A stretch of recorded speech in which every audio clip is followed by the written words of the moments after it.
Welcome to another episode of the Empowered Half Hour. And I am really excited to bring you today's guest, Amanda Bauer-Frisch. And she is CEO of Enduring Legacy Company. And I got recommended to Amanda through PR team and stuff, but I read her bio and started exploring a little bit about her. And you guys know that I love to bring on guests that have a personal background that had some type of transformation happen that brought them to what they're doing now, whether they're a business tycoon or an athlete or whatever they're doing, there's a backstory. And so Amanda has a very intriguing backstory that she's going to share with us. So Amanda, I'd love to welcome you to the Empowered Half Hour. Hi, thank you for having me. Hey, so let's get into it. So currently you're the CEO of your company and Enduring Legacy Company. Like those are big words. I feel like they have a lot of meaning. And so I do want to know about your background and stuff, but tell me a little bit about Enduring Legacy. Like where did that come from? Yeah, it's kind of woven into the backstory, but You can do the whole thing if you want to. yeah, let me start there. I kind of call it my origin story too, because it definitely feels like a transformation. 7 years ago this week, I was pregnant with my second child. My husband and I had a 1-year-old at home, and he was a sheriff's deputy, and I was a human resources manager for a large grocery store chain. And life was great. And then we were eating dinner, and my husband, Adam, had a weird pain in his throat. And just out of extreme precaution, we decided to go to the emergency room. We thought he probably had some kind of pneumonia or bronchitis or something, but he was actually experiencing something much more serious. He was having an aortic dissection.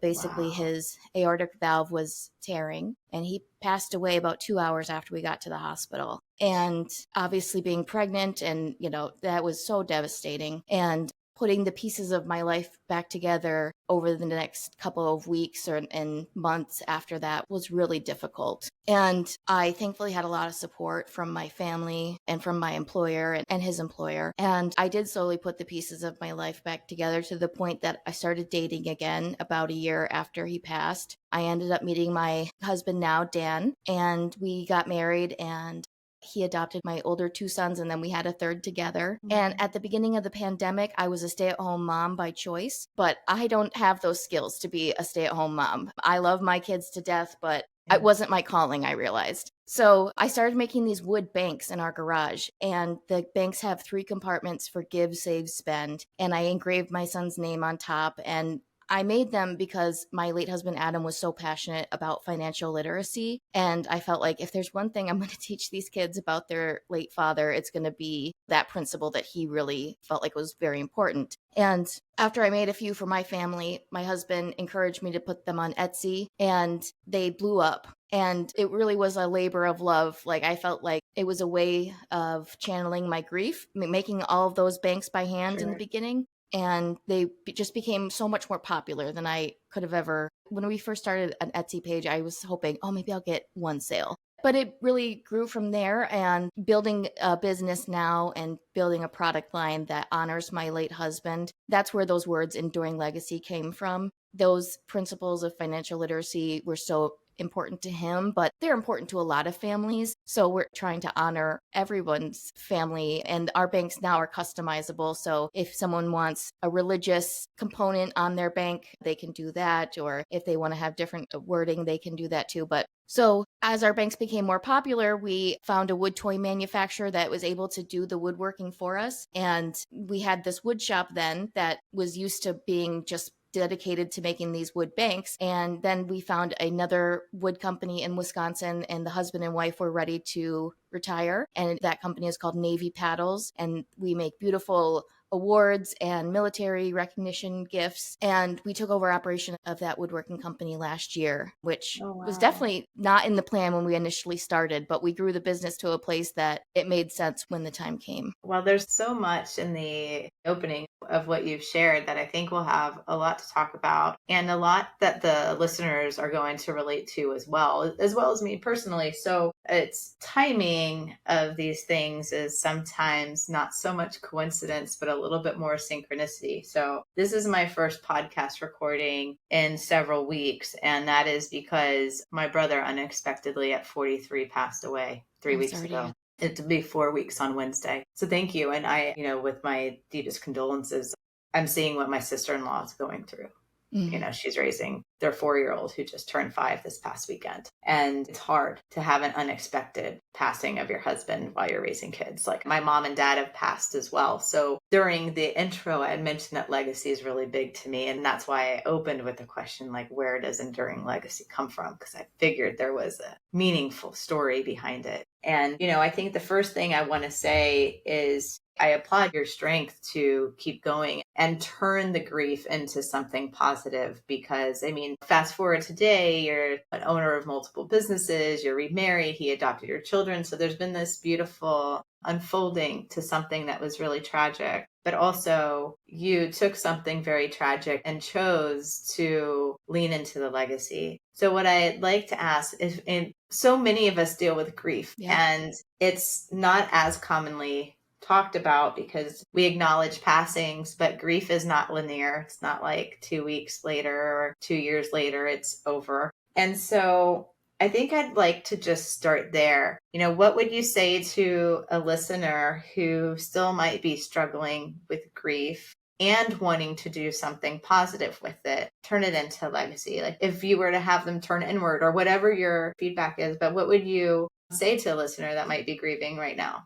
Yeah. The biggest lesson I have learned about grief is that it is not linear and you cannot predict it all the time. As I mentioned, this week is the 7-year anniversary, and that date is always very hard for me. I think giving myself a lot of grace that I can, even 7 years later, still be easily triggered and sometimes feel like I'm back in those like early days of grief. It doesn't last as long anymore. It's not as intense these days, but it definitely still hits you unexpectedly. And I think you just have to acknowledge that that is part of life and part of grief, because I think if you have an expectation that it's just going to totally go away, you're going to set yourself up to be disappointed.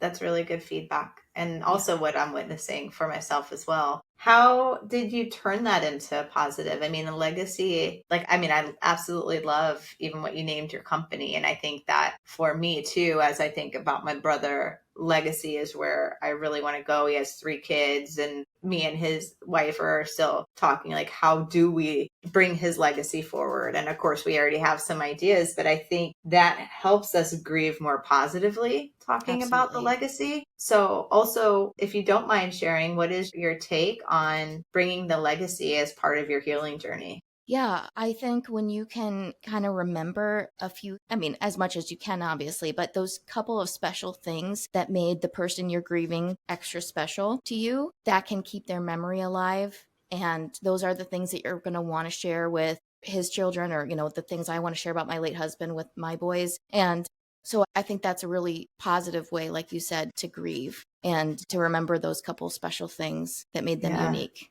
and celebrate it. I don't think it's an accident that we ended up speaking this week. I agree. I'm like, wow.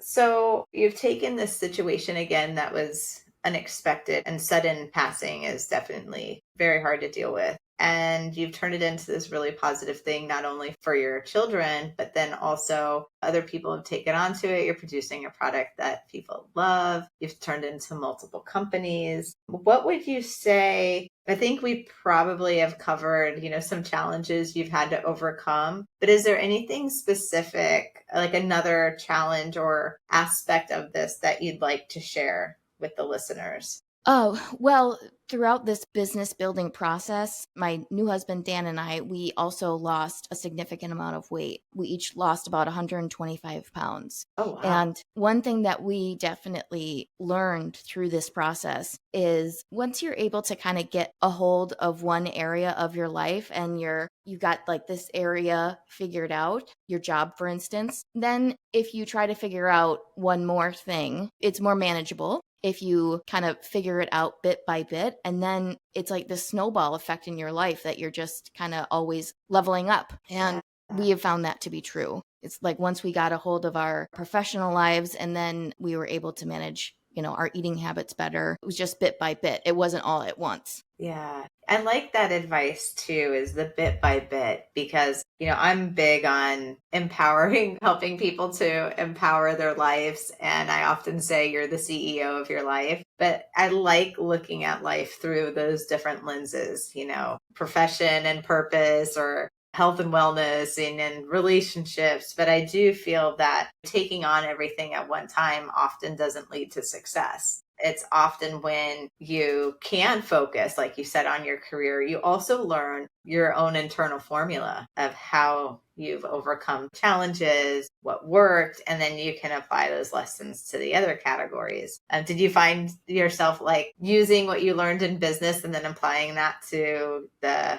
health and weight loss journey? Absolutely. There is a lot of crossover in the categories. And what you said, like your personal formula, I definitely have found that to be true in almost every aspect of my life, because I love to like read and listen to what other experts have to say. And there's always good nuggets of information, but you always have to interpret it through the lens of how is it going to best suit me. And I think in the past, I would have just taken what those experts said and tried to apply it word for word to my life. And I've realized that you do have to have your own personal formula, like you said. Yeah, that's cool. And I think that's really valuable for the listeners. So, listeners, build your own formula, but learn it because it's repeatable. And Yes. especially when I think, even going back, I mean, my brother's passing is super raw. It's not even 4 weeks yet. And knowing that I've been through this differently, but before, because I've lost my mom and my dad separately. And so there's been some significant loss. I do know my personal formula, and I'm able to bring that strength, or that I'm able to recall that and bring it into me now. And it's giving me support in times where I have knee buckling grief.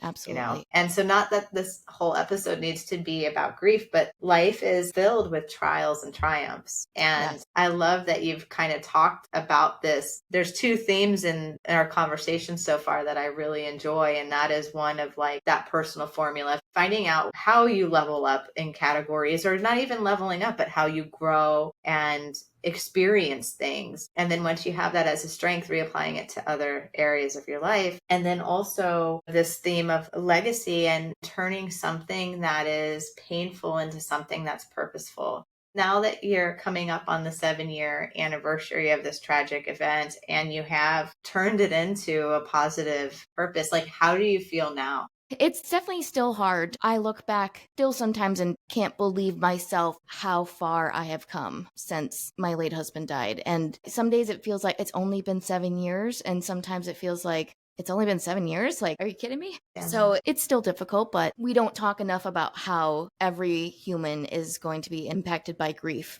at some point in their life. And I think we're lucky at times when we get to experience grief, because it is a reminder that we loved that person and the joy that they brought to our lives. But we're all going to pass away someday. I think we need to normalize death and grief a little bit more in our culture, because we shy away from it. So yeah. And thank you for being open to talk about it, because I just kind of went instinctively as far as where to go with the conversations. But I feel like it's a conversation that needs to be more talked about and normalized, because here we are, two strangers who've never met except on paper. And yet there's this really significant connection that we have. That Absolutely. And I'm sure many listeners have too. So thank you for having the courage to speak about it as well. Thank you. Moving on. So from where you sit now, whether it's if you're wearing like all the hats and you're just giving like the high level view of where you are in your life now, or if you want to pick a business hat on or the grieving hat on, but wherever you want to take this question, what's a lesson that's up for you right now that you can share with the listeners, or an aha? One major lesson I have learned throughout this process, and I continue to learn it again and again, is how important continuous learning is. I don't know if it was the time I grew up in the 90s and graduated college in the early 2000s. And I don't know if it was just the culture or if it was me personally, but I just had this idea that once I graduated college, I was done. Like, I had learned everything I needed to learn and I was good to go. And now I see how flawed that was, and how continuing to learn in every aspect of your life is so powerful. I love that answer too. I feel that we're never done learning because we're always evolving. And I think that aha and lesson that you shared is just very valuable. So, listeners out there, continuous learning is so good for you. Yes. I'm always so big. I'm like, go learn. Here's a book that I love. Here's this that I love. But I think that exploration also helps you find more of what you're made of. As I think about your answer of continuous learning, especially on top of the conversation that, we're having, I think that for me, and I'm interested in your take on this, but continuous learning for me has helped me make meaning out of the chaos and loss. And it's also helped me turn that pain into purpose because I'm able to rationalize it in a way that makes sense for me. And then I'm like, oh, I'm a do-gooder and I want to turn it into a positive. And that continuous learning approach has really helped me do that. So I'm curious of like your take on that also. Yes, I agree with you. And I think what I hear you saying, some professionals would refer to as a growth mindset. And I think you're absolutely right. It is a really powerful force in your personal life. And it doesn't have to be big. It doesn't have to be like taking college courses, just trying to expand your horizons. Yeah, you continually. Can read a book. Yep, exactly. Listen to a podcast. Yeah, exactly. Hey, that's what we're doing. So I want to ask you next, now that you're into the legacy side of things and building this business, these businesses, plural, why are you passionate about it? I know the passion I felt in those early days in my garage making each bank by hand, that I felt like I was kind of, I know it sounds corny, but like sharing my passion and my late husband's passion in every swing of the hammer. And when people are looking for a unique gift or an award or some high quality item that they want to have in their home or at their office, we want to be able to help with that because we understand the passion behind why you want to give that product or award. So there's so many things. If we don't remember and commemorate the special moments in our life, then it can be easy to get down and not think about the positive things. So yeah, there's a lot there too that I really enjoyed in that share. And the first thing that came to mind is, how have your kids taken to seeing you do something with such passion and purpose and joy? They don't really know any other, and they don't remember when I had a normal job. So they don't know it any other way. As of right now, they all say they want to work with me when they grow up, which I would love. I'm realistic that maybe they won't end up, but I think they enjoy it. I think they like being involved and having little jobs that help with the cause. Yeah, that's awesome. So the book that I'm writing, or actually I'm done writing, it's in for copy edit right now, is called A Return to Radiance. And I had a really unique upbringing too. Like my parents were full-time musicians when I was first born and then transitioned into like weekend musicians when they got jobs and stuff. But I was always around people that enjoyed what they did. And growing up in that environment, that's why I call it radiance. So is that it just almost gave me permission to be who I wanted to be and think of life without so many limitations. So I do think that your kids, if that's the only experience they have, it's going to give them permission on the other side to be who they are. I just think that's really cool that you've included them in the process.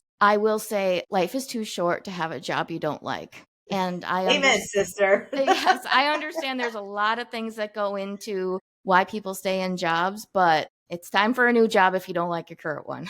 Yeah, I love that because it's so true. It's so true. You got to enjoy what you're doing, and life is too short. I mean, we both experience the short side of it. So, you might as well pour your energy into something that you enjoy and that gives you meaning and a sense of purpose. Exactly. What is something empowering you can share with the listeners for where you are today? Where I am today is we are trying to build our business in the local business community in our area and in our state. And we're trying to do that through connections like the Rotary Club and other service groups that we can be a part of. We're just trying to be involved. And that's kind of the next step in our growth, is just kind of telling people that we are here and we exist. That's awesome.